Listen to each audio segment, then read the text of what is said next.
2, 1, go. Ocean tails bottom. I'm back from the zoo.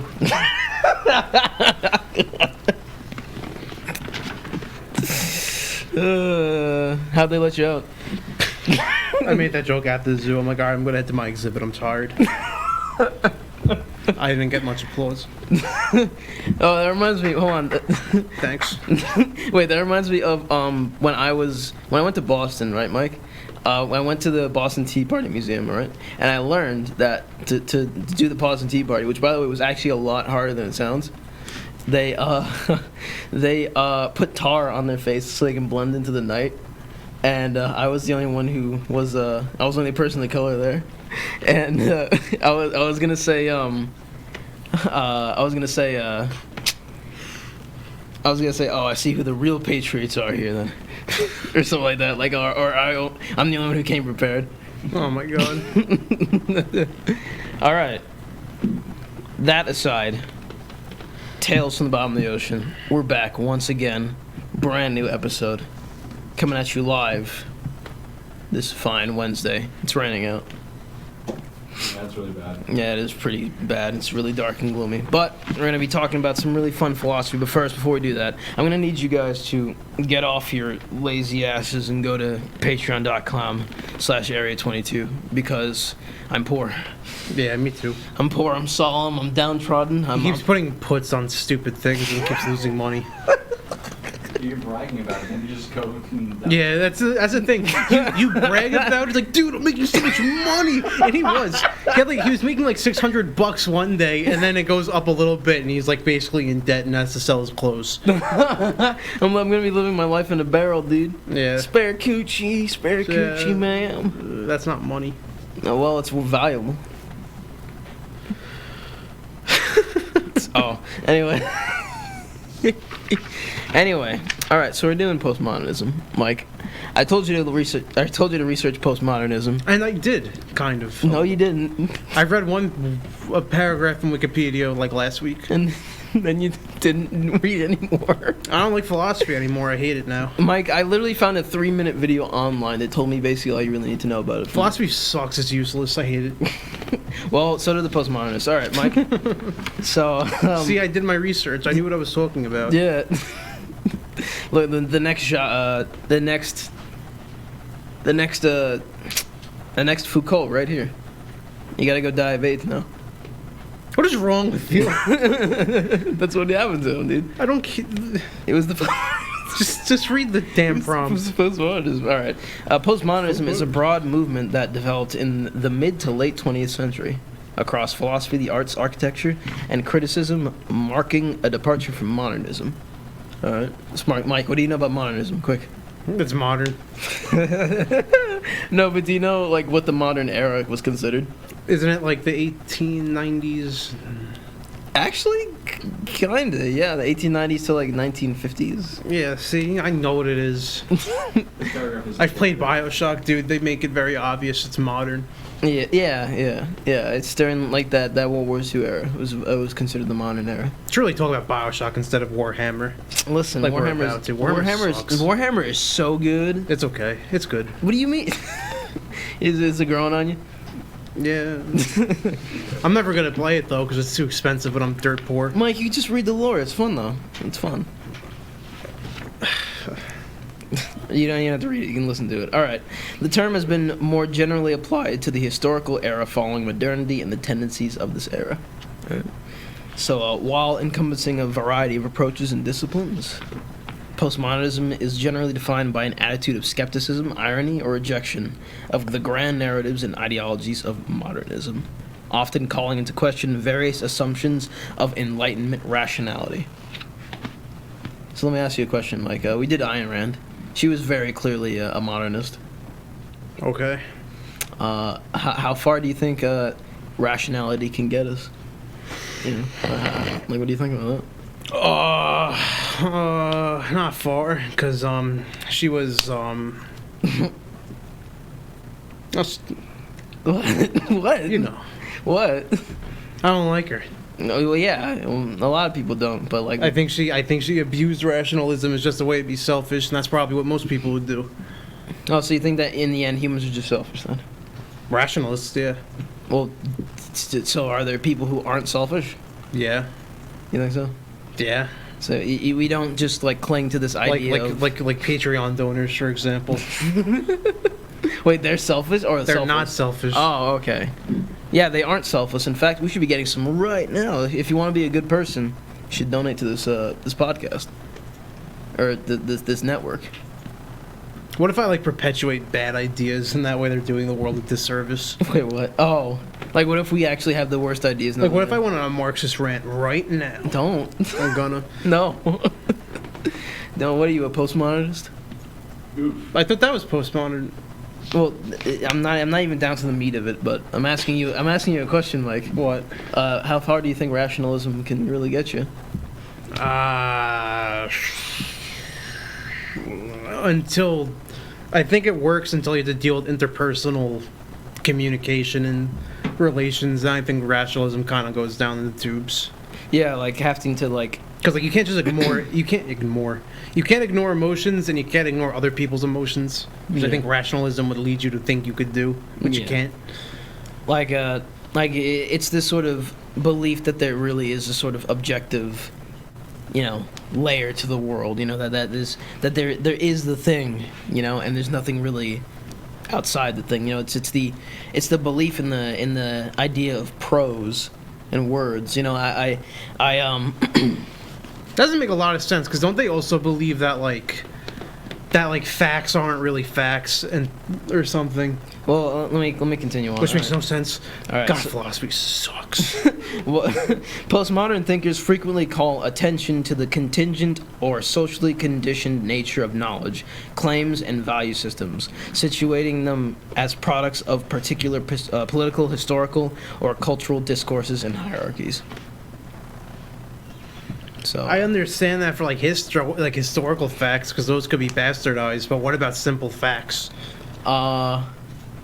what do you mean, like simple facts? Like something that's so obviously a fact, like the wall's red. Well, let me continue on actually, because I'll get to that in a bit. Modernism is the optimism in absolutes, in the concept of rationality, objective truths, etc. Faith in the power of reason, essentially hoist pure reason up as the ultimate virtue. But this is postmodernism. Yeah. So that's modernism. Yeah, that's modernism. And this is postmodernism. So that's basically not necessarily the opposite of that, but it's calling into question all the structures and the hierarchies and the belief structures that have been established. That if proclaim, modern, all right, but if modern is like the most modern thing there is, shouldn't we be calling this pre-modernism, and now we're in modernism? Well, no, Mike, you're using the colloquial term for modernism. For modern, like modernism actually was an era. Like what? I said, yeah, you knew. Yeah. No, the modern era was at an actual era. Like we're in kind of the postmodern era right now. Actually, we're in their information age right now. I don't know what the actual era is. I've heard it be called the information age. Yeah, but for right now, I'd say we're in the information era. So, but before then, it was the modern era. That's boring. Why? I don't care. Why? Keep going. All right, so. Nah, I care.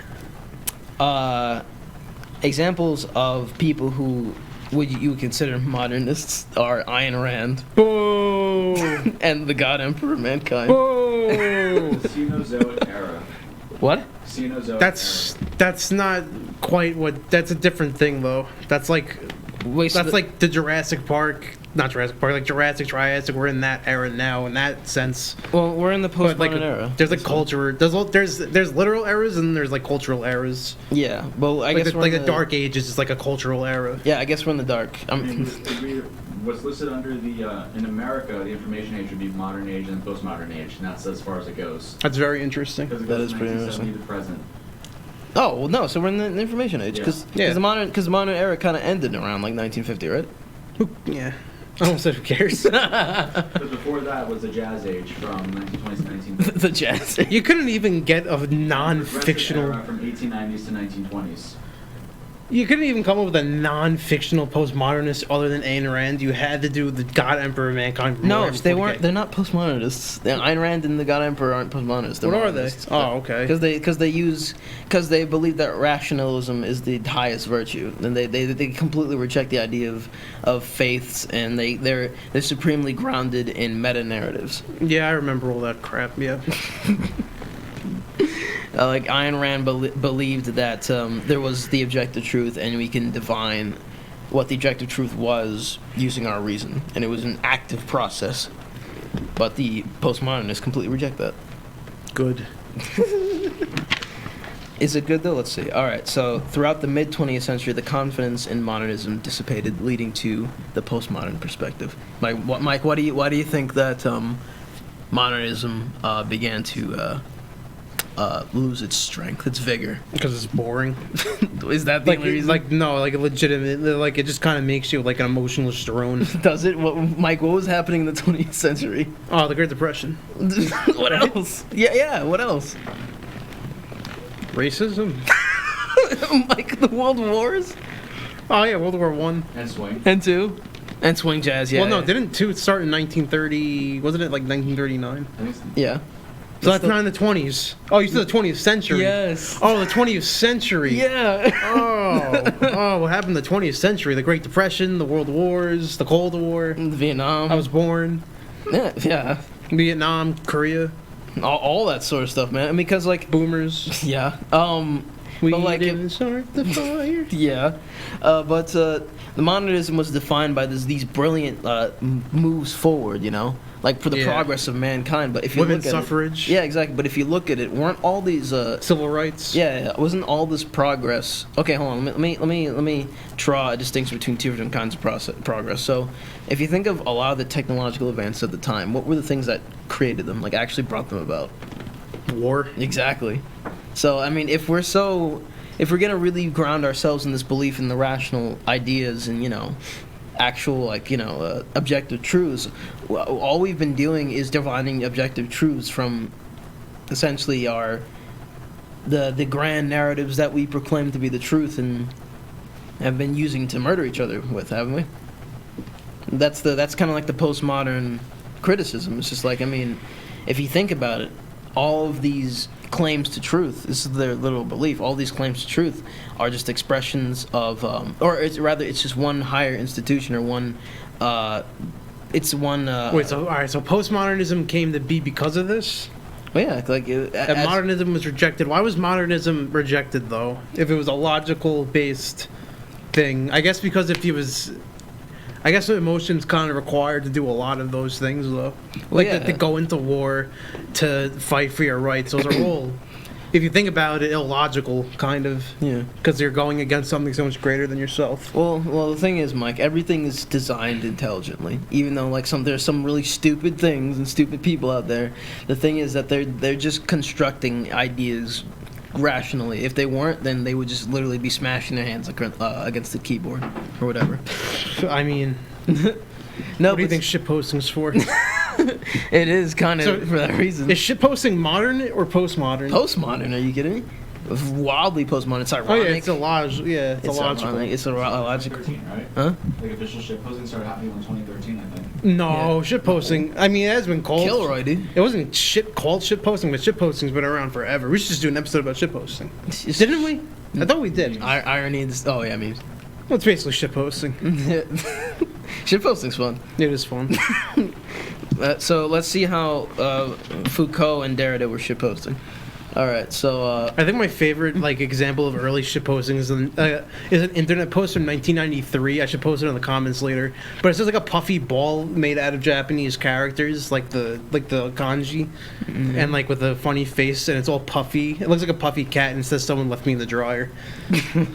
all right. So anyway, but yeah, I mean, Mike, how valuable is this idea of logic and the logos? 350. The logos and objective reality and truth and, you know, justice and these ideas like liberalism and whatnot that we cling And so all this dearly is to. postmodern. Well, no, these ideas are modern. I'm telling you. Like I'm sort of deconstructing them and using the postmodern sort of mystique. They should have named it something else. Maybe I don't know. What if I just called like Taoism post-Buddhism? It makes no sense. But because it really is a departure from modernism. Like they're directly related to each other.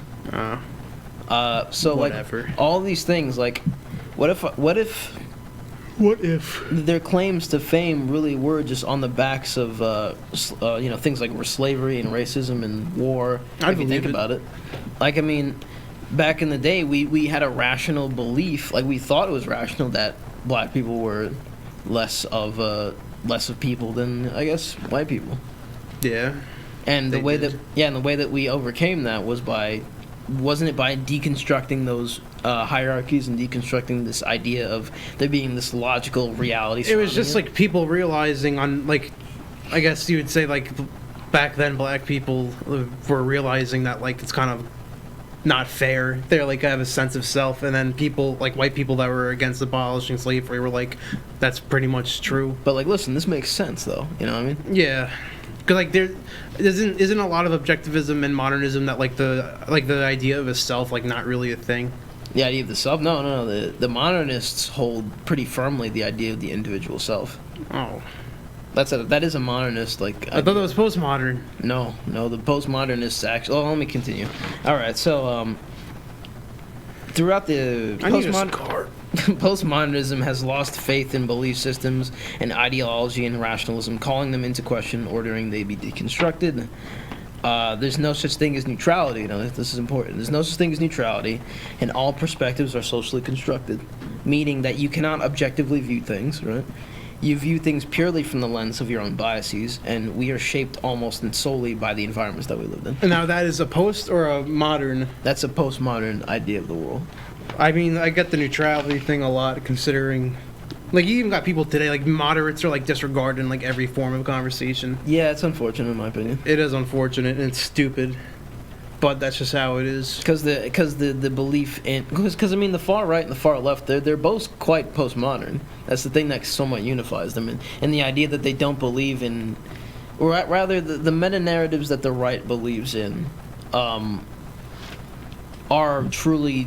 They are made to deconstruct the sort of moderate narrative, the sort of middle of the line, the belief that, oh, you are an individual, you have individual sovereignty, and you can act as a neutral party, even though you do things like vote, and even though you have a carbon footprint, and even though you...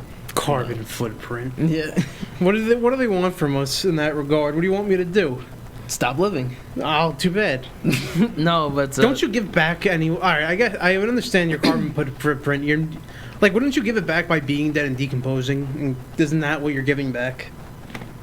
The idea, though, is that... The idea is that you're not neutral. Like, there's nothing that you're doing that's ever... has no consequence, basically. And I guess the postmodernist kind of just wants you to own up to those consequences. Like what? Like, what would be a consequence of being neutral? Like having the vote? Or like... Well, okay, so like they say, like let's say you didn't vote. Like I guess a postmodernist would say that. Well, you shouldn't complain because you didn't vote. Well, a postmodernist would probably say like, oh, you not voting is actively contributing to the rise of say like fascism because. That's kind of true though, in a sense. Yeah, it could be. Yeah. Even though like a lot of people felt like they, like recently, I'm not gonna get too political, but people didn't vote because they felt like either way they were screwed. Yeah. Which, whatever, I guess. But the thing is that there's always they see it as always having a better option, Dude, that was so awkward though, because I used to work for a like a kind of like it's like a legion. It was called NYPIRG. Yeah, it was NYPIRG, and well, you can't. It doesn't matter. It's like an organization that tries to get young people to vote, and I decided to join that in 2016, where like nobody our age wanted to vote, and if they did, they wouldn't shut up about who they were going to vote for and why. It was a mess. I was passing out flyers like vote on the whatever day, November whatever, and they were like, go fuck yourself. They would like take the paper and like rip it up. Why? Like I had people doing that. I had people like curse at me because they didn't want to vote because they thought it was like rigged against them. I thought it wasn't fair. They didn't get who they wanted to be candidates, which honestly I could understand why they feel that way. I mean, Nobody around where I was positioned wanted to vote. They just didn't want to, and if they already did if they wanted to. So they were just like, oh, I voted already. Blah, blah, blah, blah. And some people didn't even want to register to vote. That was another service we offered. It's like, would you like to register to vote? It was like, no. I mean, Way more people said no to registering and voting than they did to like saying yeah, sure. well, I mean, dude, like it's if you think about it, they are kind of postmodern. They're approaching it from a postmodern lens because they're deconstructing this very idea of the civic duty, you know. But the thing is, if you don't vote, what do you want to do? Well, I mean, because it's a somewhat of a valid criticism. Like, why would you vote for a system? Like, why would you act in a system that you just fundamentally disagree with or fundamentally Because not regard as important? It just isn't built for that to work. Like it isn't. The system's not built for non-voting to work. You can't boycott voting because they're just going to count whoever did vote. It just doesn't work. Actually, would they? Like, what if everybody just didn't vote? If everybody just didn't vote, then it'd be one thing. But literally every colleges. what? Electoral colleges. Yeah, that's the thing. Well, they still need votes to come in for them to vote. Yeah. Electoral colleges and then, like, in the end, just vote for what they want. That's the criticism and the conjecture that people make. Yeah, I suppose so. which is definitely true. It was definitely true when it was Bush versus Gore. Gore won the election. There's no doubt. Yeah.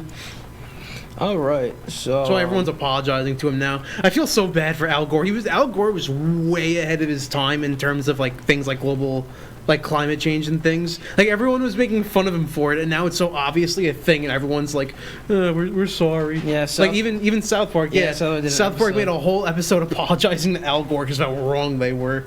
Because like Man, Bear, Pig, because yeah. like a lot of his readings didn't come into fruition, but like He was just too radical, that's why people didn't like him. He was Yeah. too radical, and he wasn't totally correct because he thought it was like global warming when it's really different than that. But it's Yeah. still like it's still like on that. train he's of somewhat thought. on the nose anyway. They made fun of him in Donnie Darko. Anyway, let's continue on postmodernism. Any claim to truth is an imposition of power that must be deconstructed for what it really is: a lie. Lies. Lies. No facts, just lies. What? Oh wait, what? Any claim to truth. So if I say that, I swear to God, I feel like this is a freaking what's that little comic where it would be like conjunction junction. what's your function? Schoolhouse Rock. This feels like a Schoolhouse Rock thing where you're the instructor and I'm like the dumbfounded kid that's like, what? To everything you say. Like what? What's that? But how's a bill become a law? What? Oh. How does a bill become a law? But yeah, I'll say it again. Any claim to truth is an imposition of power that must be deconstructed for what it really is: a lie. But then how does anyone rise to power if you don't... Well, there is no. Well, it's not. There's. Well, because. Spitting straight facts. Well, the thing is, Mike, is that like in the ideal world, nobody really should have power over anybody. Like we all should be. There should be total equality. And this is a postmodern thing. Yeah. Okay. So So like the, power is. so the God Emperor of mankind is modernism. Yeah, he's modernism incarnate. Okay. Which is why like it basically everything that happened to the Imperium of Man is why it's such a valid reason why it's a valid axis by which to deconstruct modernism and see its faults. Really not sure if we should just talk about Warhammer and cater to the Warhammer community, or if we should try not to ostracize those who don't play Warhammer. Well, the thing about I'm not going This to is talk hard. I'm not going to talk everything about Warhammer, but the thing is like the reason I bring him up is because he's just such a classic modernist. Like he's such a massive hypocrite. Like okay, so I'll discuss it a little bit later, but I have an idea of who's a modernist. who? So Ozai from Fire Nation, what was it called, Aang? Because Oh. he was like Yeah, he took advantage. Because he didn't like Zuko because Zuko was being so rebellious and he was supposed to die and blah blah blah this and blah blah blah that. And like, well, the thing is, like, Iroh was the next in line for Fire Lord, and he used his son dying as an excuse to make him Fire Lord instead. And he was like, "No, you have to learn the death of your first son." Blah blah blah blah blah. And then he ends up like giving it up all to be his own type of king. Wait, why is he a modernist then? Because it was like because modernism is about Yeah. their. Give me this. Mike, what are you talking about? Shush. Mike's having a thought. What does SP refresh sound? Yeah. I wish I had a button, like a soundboard button that I just played that whenever Mike's like looks confused, like doo doo doo doo. I don't know. No, Mike, listen, he was a dictator. Yeah. So like I guess Well, what's the difference between a dictator and a modernist? Yeah. Okay, so the thing that makes them so closely aligned with each other in, I guess, let's take a fascist dictatorship, but that's like, I guess if we were using the kind of like a leftist definition, it would be some like a dictatorship that's very focused on traditionalist sort of values. It's typically very racist or racially organized or organized on arbitrary grounds and it's usually particularly violent against. Gee, like, I kicked the table. Jesus, it's particularly violent against like out groups from the main group that's deemed to be like the worthy. Would it be kind of like comparing like King Caesar to like Benito Mussolini, kind of maybe? What do you mean? Why? Oh God, I just saw that meme with the cats, like the tigers. What? It says like the Holy Roman Empire, it's a tiger stretching, and then it's like the Roman Empire, it's like a jaguar stretching. And then it shows like a house cat. It's like whatever Benito Mussolini was doing. I mean, that's kind of true, but well, the thing about fascism is that what I thought of something I'll tell you later. the thing about the fascist dictatorships of the 20th century, which is what really did spurn the skepticism of modernist and Enlightenment values. Because I mean, if we're so rational and brilliant, then why do we come up with these ridiculously crazy ideas about destruction and war and justifying invasions of other countries? Like, because it's like you can't call. All right, they call it rational, but there's like emotional behind it, and they just don't. well, yeah, but They that's, refuse to see it that way. well, yeah, but that just proves that maybe this whole modernism thing is just nonsense and maybe needs to be deconstructed. It did. That's where we got postmodernism, I guess. Yeah, but oh Jesus, it holds. Okay, it holds these things to be called meta narratives, to be like the forefront of like the highest virtue, like this thing of these moral guidelines, these virtues, these structured belief systems, like the belief in the superiority of the Aryan race, or the belief in the glory of the Roman Empire, the glory and power of the state. All these sort of things, they are somewhat modernist inventions, I guess. Like there is this kind of but that's what makes them so, I guess, hypocritical in the eyes of the postmodernists, because like, I mean, there's so much wrong with these ideas. Like, are these things actually true? What is truth? I mean, is the person who's debunking one idea, is he just doing it in favor of another idea? How biased is he towards that idea? Like, is that idea actually helpful? You know what I mean? Yeah, I know what you mean. Like, it's essentially like looking at things really from like a really, really high It's probably like an attempt. lens. It kind of sounds like an attempt to bring democracy back from a world where like fascism had such a stronghold on it. Kind of. Yeah. I think that had a big part of it. I feel like if World War II never happened, it might never have changed. Okay, so this Is there any noticeable cultural difference from when modernism shifted to postmodernism? Yes, there was a rise in postmodern architecture, culture, painting. Like what though? Like what would you consider like a postmodern like piece of architecture? Oh, geez, that's really hard to say. Like, it's a really difficult thing. If to I say. wasn't gonna ask it, someone was gonna ask it. Well, yeah, we're not focusing on any one particular part of postmodernism because it's a very wide subject. All right, well, give me an example.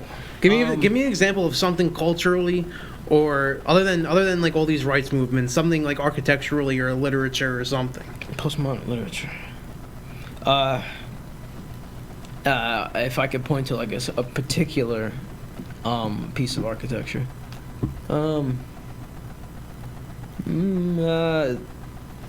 I guess because Mike, you gotta understand. This is the thing about postmodernism, though. It's like it's not something you can just define, because you just did it. Well, hold on. We're gonna get into that. We're gonna get into like the weird kind of convoluted rabbit holes. Well, if it ended, all right, there has to be an obvious difference from when modernism ended to where we are now. Well, that's the thing, dude. Like it's. That's the thing. I think that's one of the criticisms against Foucault, which was Foucault. He was French, which was, which is what people didn't particularly like about postmodernism. And what they don't like about him is that there's no such thing as knowledge. Things can't be clearly defined anymore by rational means of differentiating them. Why? Because there's no such thing as meaning, really, in words or in facts. It's all biases. It's all perspective. And that's a current opinion? Well, you mean nowadays? Yeah. That's pretty popular in, let's say, like, the colleges, yeah. I understand, like, I think there's facts, but I think that, like, they could... Mike, why do you think you get those articles that say, logic is just a construct of white superiority? I've never read an article that said that. Yeah, there's been some published articles that say something along the lines and it's of crap, probably, because it makes no sense. Logic is just a white construct that's socially constructed and doesn't matter. Or it doesn't, not necessarily doesn't matter, but it's constructed by... It's a product of white culture or something like that. That's stupid. No. There's people who had logical thoughts before... Like, what? It's because, I mean, would you say that we live in a... Put it this way. I'm sure Neanderthals knew how to make clothes. And it's logical, if I'm cold, I want something warm around me. I don't think Neanderthals were particularly any color. I think they were like... Well... They're not Homo sapiens. Well, also, let me take it a step further. What is whiteness? Or what is the idea of being white? Like, it's a completely... it's a construct as well. It's another... If logic is a social construct, how is color not? Yeah. Postmodernism. Which is also a social construct in and of itself. Well, yeah, because, like, I mean, that's the main criticism against postmodernism is that it's using a meta-narrative to deconstruct a meta-narrative. So the meta-narrative for postmodernism is that, there's no such thing as neutrality, and any claim to truth is a position of power. But how am I... me saying that... If you know a truth, you're definitely in power. Yeah, truth is power. There's power in truth, obviously. But how do you know that the truth that you're divining yourself isn't just coming from your own personal biases? It could be. Yeah. But doesn't that make it guess I would illegitimate? ask people who are not like me if they agree or something. Doesn't that make it somewhat illegitimate, though? No, not really. Why? Because it just doesn't.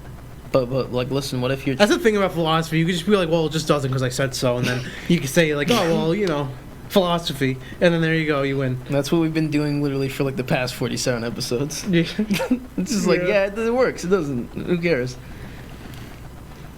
Dude, my biggest problem with philosophy is, like, you'll see people, like, if you go on their Facebook profile, they'll have, like, their cover photo will be, like, a stack of books. If you ask them any question, they just spit out random, long words, and they don't make an argument. I'm going to read you something, Mike. Please do. I'm sure I'll get a hearty laugh at it. I'm going to check my phone, too, if you want to check yours. I'm going to read you something from From the bottom of this next thing. I'm going to read you something. We were talking about something along the lines of postmodernism, and I talked to somebody on Facebook in a philosophy group, right? All right, so this, I'm not going to say his name, but this is the guy's comment on Friedrich Nietzsche's quote: "All things are subject to interpretation. Whichever interpretation prevails at a given time is a function of power and not of truth." So let's cover that again. Whichever interpretation, like a perceived interpretation, right, prevails at a given time is not a function of is a function of power, not of truth. What the hell? What are you reading this from? This is a quote by Friedrich Nietzsche. Okay. And so I asked somebody. I asked the guy who posted it, the OP. So the fact that gravity affects all masses is just because we saw it happen, and the most powerful people have forced it to become this consensus. Because I was wondering what that means. Like if it's so obvious. I feel like it's just an attempt to make philosophy sound more important than science. Well, I don't know. But I was asking him this because I was thinking, like, hold on, like, things that are so obviously true, like, they're just... I It'd really just be- want to know what this guy said. I know Okay. it's going to make me angry. Yeah, okay, so here's what he wrote. Okay, Austin Andrews. That's me. Because he responded to me. That is not a fact. There's no such thing as a scientific fact. Gravity itself is still a theory. Consensus is a function of... That's- Hold on. Consensus is a function of power, not a function of truth. Experience is processed information that has been compared to something else by you to assign it meaning. All experience is either empirical or rational. Both require me to first process the information subjectively from a perception by comparison to something in my memory which is familiar, and then I can compare my perception to the perception of others. This is how reality is constructed, but it requires my subjective perception. Everything is subjective. The biggest problem with that is that's not what theory and science means at all. That's not what that means. A theory, the difference between a law and a theory, and why gravity is a theory is because gravity does not apply to everywhere, and that's why it's a theory and not a law. It's not something that's concrete everywhere, but it's still like a fact Wait, it's not concrete everywhere. Why not?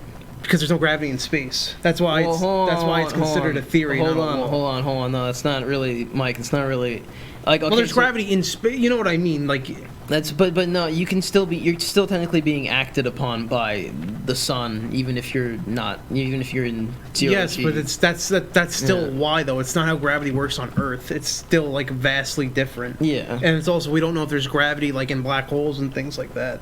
Yeah. Like gravity's just not.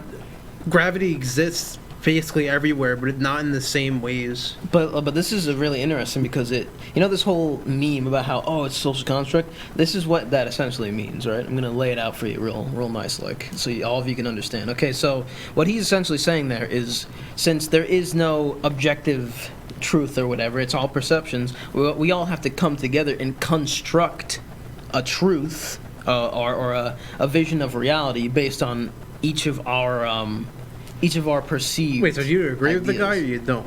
Well, if we're okay, Mike, if we're you can see this thing, right? Yeah. Steve, you can see that, right? No, what's that?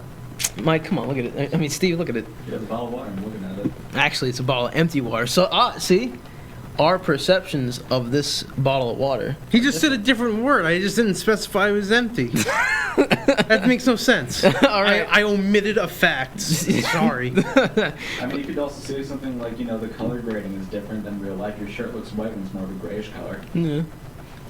But like, I mean, it's there's some things that are really, really difficult to. Who are you texting? Your mother, of course. There are some things that are obviously there, I guess. I mean, even if I was blind, if you put it in my hand, I was like, okay, that exists. Even if I was blind and couldn't feel, if you threw it against the wall, I was like, okay, that was something. Even if I was blind, deaf, and couldn't feel, and you can put it on my tongue, and I'll be like, okay, that was there, or that tastes like something, Even if I couldn't taste, what's the other thing? Sight. Smell. Oh yeah, you can burn it, and then I could smell it and be like, okay, that's something that exists outside of something. I don't know. So I don't know. This feels kind of. So I mean, so if you literally would have to not be able to have any kind of sense of anything, which means that you're basically dead if you can't really perceive something. So I don't know, like. It exists. It based on its qualities. I mean, I guess you can say that its qualities can be subjectively determined. Just like, I mean, somebody might subjectively determine that I'm what, Steve? What are you? I'm gonna take a picture of it. That I'm I don't know. I'm a philosopher. Shut up. I'm a philosopher, or I'm just some random guy. I'm gonna call the University of Harvard. I'm gonna ask for their opinion. You can do it. All right, hold up. He's calling the University of Harvard. We gotta get the experts on this. Harvard. You should hit it like a phone menu. Harvard. Phone number. I'm gonna have to put. I forgot it's a university. Finding the right number to call is gonna take 3 years. Here we go. All right. No, go to the philosophy department. There's no philosophy department. Yes, there is. It's Harvard. You have reached Harvard University Directory Assistance. All right. If this is a life-threatening emergency, please hang up and dial 911. never mind. Forget it. Forget it. We didn't wait for the prompt. Dude, they're already threatening me with violence. What are you talking about? Hey, miss, this is an emergency. Call 911. It is an emergency, but it's not that kind of All right, so emergency. we'll call 911. No, we. No, don't. I'm not doing that. All right. So, but yeah. You don't Try have... Yale next or Stanford. What? Gotta try Yale or Stanford next. Yeah. Or Brown if I'm getting desperate. Or, whatever. Alright, so what's another example? Who's another example of a postmodernist? Is there any postmodernists that are, like, famous that you know of? That anybody would know of? Well, Andy Warhol? No. Andy Warhol. No. I mean, He was an artist, wasn't he? Underground. Yeah. Andy Warhol's the guy who did pop art, isn't he? Yeah, I guess he's a postmodernist. Why? I don't know. I don't know. But it's like Man, you again, don't really know a whole lot, Well, no, do you? it's not necessarily that I don't know about postmodernism. It's that it's a body of thought that's made to deconstruct bodies of thought. Oh. Oh, yeah? Yeah. Oh. It's weird. Okay, so Oh, yeah? okay, so the two biggest contradictions, in my opinion, is postmodern architecture, because like architecture. But you said it was a thing. It is a thing, but it's architecture is in order to make something that's built well, it requires logic. Like you have to logically put a support beam. Like you have to use a body of thought and. So then doesn't that construction. make postmodernism already sound kind of dumb? Well, that's the people's main arguments against it. Okay, so hold on. Is there any philosophy where you can't argue with that at all? Huh? Is there any philosophy you just can't argue with at all? You can barely argue with math, and that's technically a philosophy. Math. Yeah. How's that a philosophy? Well, because you can technically reason out actually like fact. I in have mathematics. heard that math is like a universal language. Because Yeah, like even if aliens came down, we could still communicate with them using like Binary. numeral, yeah, Yeah, we could probably or still do that. numeric things. We could probably still do that, but like We'll find out when we in September, won't we? yeah, when Bernie finds us some aliens. But That Facebook page got shut down today, by the way. rip. I think it was today. Wait, which one? The Area 51 one? Yeah, They can't stop us all. I heard it got taken down today. I'm checking. But anyway, Hey Jamie, pull that shit up. technically you can reason using mathematics that 2 + 2 doesn't equal 4. I don't like that though. No, it's still up. It is? Oh. Yeah. How? But 2 + 2 equals 4. 2 million Ted- are going, 1.5 million are interested. Technically, you can reason out that you can technically reason it to not be a fact anymore. Why? I don't know. I there's a guy I know who's like really deep into quantum physics. We gotta get on. But I don't know. Like it's crazy. Like I was having him explain something to me, and he was basically saying how like, okay, so there's this particle where we know it's moving, but only when we don't look at it. It's like boo. Boo. I don't know. Boo. Oh yeah. But he was basically saying how like it stops moving when we look at it, but we know somehow that it is moving when we don't look at it. Well, so if it's completely unobserved, we know that's moving. But I was just like, we gotta get him on because I don't know what the hell he was talking about. Well, if it doesn't look when you're whatever, I don't. All right, so on Warhammer 40K. Okay. Remember when you wanted to do shapes and colors and Warhammer 40K? It's a good idea. And we just had to be like, no, we're not doing 40K. And then we shortened the shapes Good and colors. idea. Anyway, Chaos seeks to destroy the Imperial truth. And the Imperial truth is that there's no gods, and rationalism determines all things, and it should be held as the highest moral authority. Okay. Chaos seeks to create a meaningless expanse of nihilistic nothingness. And the irony is that both end up being similar in that they're each cults that must be worshipped. That being the Imperial truth and the power of chaos. So there's literally cultists of the God Emperor and there's cultists of chaos. So they're both Reminds me of real life anarchists because they still have like indoctrined things. I was watching this presentation on why postmodernism sucks, and like there was this one comedian, and they kept on quoting him, and one of the quotes that they quoted from him was that he was in this film, I think, where he went to like this anarchist like commune or whatever. And he was like, boy, for anarchists, you guys sure do dress the same. All right. Meaning is created because there is no objective meaning. In fact, meaning itself is derived from only those who are in power, in conclusion, and therefore power structures and meaning derived from them must be deconstructed as well. Right, Mike? So, 2 + 2, stop oppressing me. All right, I'm sorry. All right, so let's go over what this means, Mike. Freedom doesn't exist. That's not true. Nah.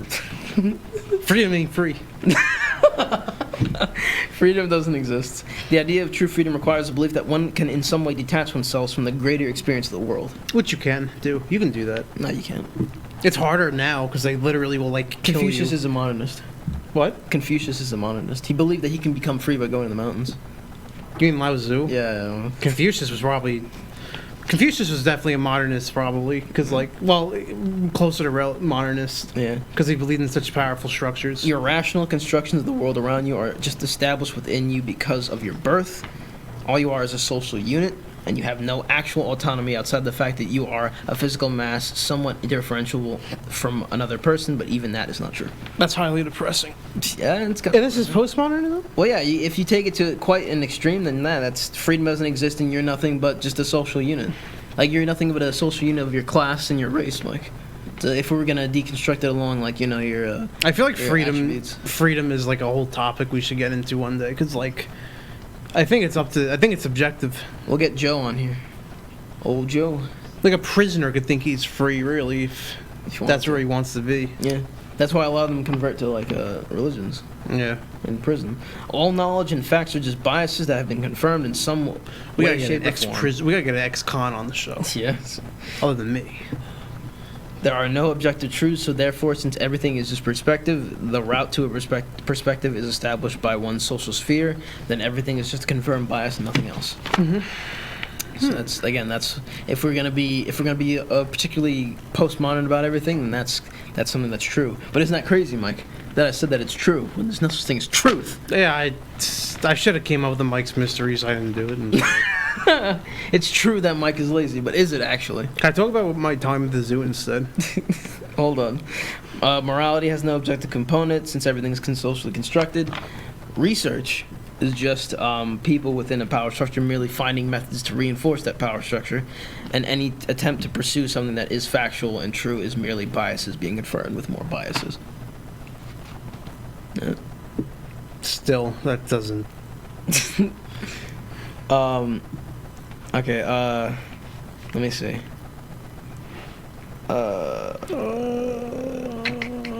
The individual doesn't exist.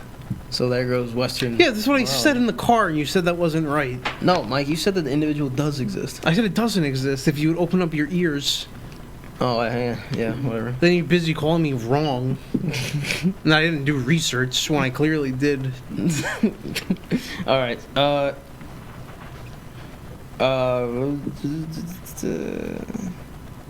right, so when I went to the zoo, Hold on. I was gonna say, in conclusion, postmodernism, I guess, it can devolve into a cult of personality, really, by which there's no order and everybody's just deconstructing one another. I saw a meeting of the Democratic Socialists of America, so a little bit of footage of it, right? And it was kind of interesting because, like, the speaker, there was this guy who came up and he was speaking into the mic and he said, can you guys stop being so loud? Like, no, first off, what he did was he walked up and he said his name and then he said his pronouns. Like, and everybody's supposed to do that. When you get the mic, you're supposed to say your name and your pronouns or whatever. And he was like, can everybody stop, like, speaking so loudly? I get really bad anxiety and it makes it really hard to focus. And the speaker was like, thank you so much, comrade. All right. He said, all right, guys. And and then someone chimed in with the mic and he said, can we please not use gendered language? Thank you. oh my god. See, but I've become very the more I've been exposed to things like that, the more accepting I've become of it. I kind of think it might be sort of a good thing to kind of, I don't really care too much, but, like, if you're gonna say your pronouns, I kind of see why it'd be a good thing. But that caused a bit of a stir. Some people, like, who that's more relevant to, like, actual transgendered, some people liked it and some didn't. Some things it's just making it normal so that, like, they could benefit off of it, while some saw it to be genuine. Yeah. I think that was pretty interesting. Do you think every conversation should start with people just saying their pronouns? No, but I mean, I guess it depends where. It's a strange world that's evolving. Yeah, but whatever. But, like, I mean, the point I'm trying to make is that not to say that, oh, let's look at all these postmodernists. Like, no, like, it's very interesting that, like, the core the behind. It feels inorganized in and of itself. It seems really haphazard and really counterproductive sometimes, doesn't it? Yeah. But the thing is that the reason why these things came to be is that people were making the case that these beliefs that objectively you look female, you're probably female, or these things that we hold to be true. I mean, they can be deconstructed for the benefit of other people, if you think about it.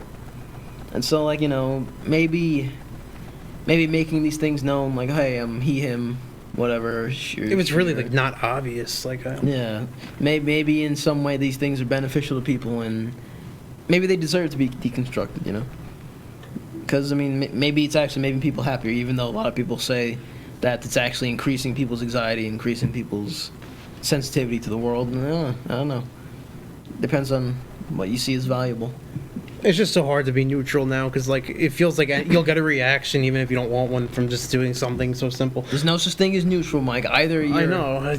Either you're sitting down, either there's some fucking mass murderers doing something. I would say that a person could think that they're neutral, but they might not actually be. A person could think they're being neutral, but what they're doing might actively be objectively one thing or the other. Yeah, it's possible. Yeah, but I don't freaking care. Mike, is your baby racist? Yeah, dude. Yeah, dude. I gotta do something about him. He's a little shithead. Is the babies you don't? Dude, he came out as a skin. Do you have racist? Because he's bald. Do you have racist sperm? No, I'm very accepting. It's white, Mike. Yeah, but what? How could I possibly be racist? Yeah, I'm Stop. Clearly, I'm unbiased in who I'll commit battery to. All right, tell us about the zoo in 1 second. All right, so I saw red pandas. Well, one red panda. It was cute. There's sea lions everywhere. I don't really care. Everywhere. They have a big pool where they swim around. I don't care for sea lions that much. They're all right. Well, you said everywhere. I thought they were I thought one was serving you your drink at the concession stand or something. There was this little rainforest kind of ecosystem Habitat, thing. yeah. Yeah, that was cool. I saw a lot of cool birds. I saw penguins, puffins. Cool. I saw these monkeys that looked like little they looked like little Uncle Irohs. They were cute, but they got really concerned when a lot of people showed up. And I hate when people bring. They didn't clean up the room or they clean up the space, and they were like, "Oh, I wasn't expecting guests." Yeah, they always look like. And I was getting really annoyed because these people with such huge families just kept coming and ruining the petting area because they scared the animals away. I want to pet the goat. There's this one British kid who had a Cockney accent, so he was like, "Look at the turtles." So I'm like, "Oh my god, why are you so funny?" And then a rat ran by. He's like, "Look at that, they are rat." I was like, "Oh lord." Cockney, look at I don't know if I can do a Cockney accent. It was just so funny. There was this little kid was so amazed by the happenings of New York City. That's awesome. I saw black swans. Those are cool. Apparently, a quarter of them are gay. A quarter naturally? A quarter. They're from Australia. Yeah, naturally, a quarter of them mate in homosexual pairs. Black swan, he, him. So, please stop getting us in trouble. Agendered. There was a grizzly bear, but he was sleeping. Sleeping. It was too hot for him. And that was my time at the zoo. Mike is surely his own mystery. Yeah. Living a mysterious life. All right. Also, Joe from last episode didn't mention this, but we've known each other since we were 6 years old.